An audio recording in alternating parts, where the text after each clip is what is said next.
Et voir la basilique en Italie, à Cascia, et on voit la sainte qui est embaumée, on voit son corps embaumé dans un cercueil, un peu comme Blanche-Neige, un truc transparent comme ça. Et je dois dire que c'est très émouvant d'aller faire un pèlerinage là-bas et d'aller voir cette sainte qui a été très malheureuse dans sa vie et puis qui est devenue un petit peu l'avocate, on dit, des causes désespérées. C'est-à-dire quand tout foire, quand vous avez... demander des grâces et des machins et que ça marche pas, et ben en dernier recours, vraiment le tout dernier recours, il reste plus que Sainte Rita. Ouais, je sais bien. Mais quand vous allez la voir, Sainte Rita, en dernier recours, vous lui demandez quoi? En dernier recours, je lui demande la santé. Vous savez, en ce moment, mon problème numéro 1, plutôt que le succès, c'est la santé.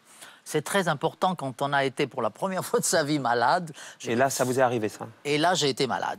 Quel type de maladie? Pour la première fois, bon, on ne va pas s'étaler. Non, mais sans s'étaler, mais c'est une maladie. Morte, c'est l'essentiel. Mais une maladie grave, une maladie mortelle. J'ai une maladie grave. Et je suis guéri. Et je dois dire que là, quand on se préoccupe de sa santé, ça devient beaucoup plus important que tout le reste. On s'en fout. Donc à Sainte Rita, vous avez lui demandé. De la beauté, du succès, du pognon.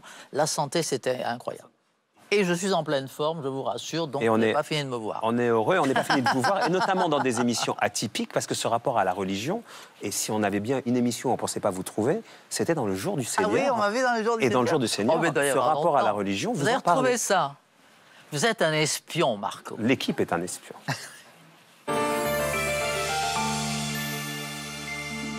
Qu'est-ce qui vous touche dans votre relation à Dieu?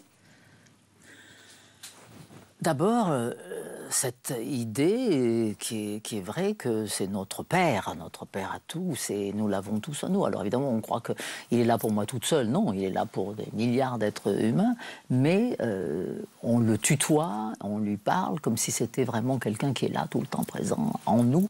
Et ça, c'est très rassurant. En fait, je prie toute la journée, on doit prier toute la journée, c'est pas à heure fixe. C'est en conduisant la voiture, c'est en mangeant, c'est en rigolant.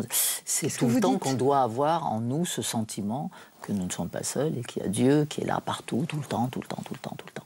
Et j'aimerais bien réussir à convertir plus de gens. Je parle des fois à des jeunes, ça me fascine. Je parlais à un petit gamin de 7-8 ans, je disais « Mais que tu es mignon, on dirait le petit Jésus ». Et il me disait « C'est qui le petit Jésus ?» Je disais « Mais enfin, tu sais pas qui est le petit Jésus ?» Ah ben non, moi jamais dit. Là. Et ça me fascine parce que à une certaine époque, il y avait une instruction religieuse. On enseignait au moins l'histoire de la religion. Et maintenant, tout ça, c'est terminé. Donc, ils ne savent même pas. Et c'est vraiment dommage. Qu'est-ce qu'ils étaient moches, mes souliers, vous avez vu? Amanda, l'art de détourner l'attention avec l'accessoire pour ne pas parler de l'essentiel.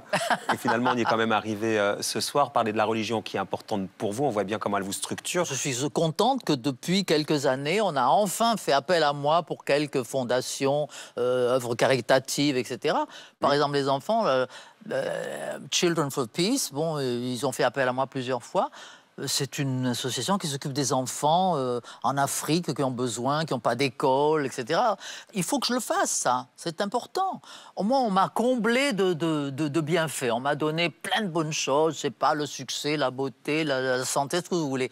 Eh bien, à mon tour, je dois redistribuer un petit peu de ces bienfaits. Ce que vous faites, donc, on l'a bien compris. Oui, enfin, ça va, c'est pas Sainte Amanda non plus, on va pas. C'est pas Sainte Amanda, c'est pas Sainte Rita. Comment si on donc... me canonise, je sais pas qu'est-ce que je vais me mettre.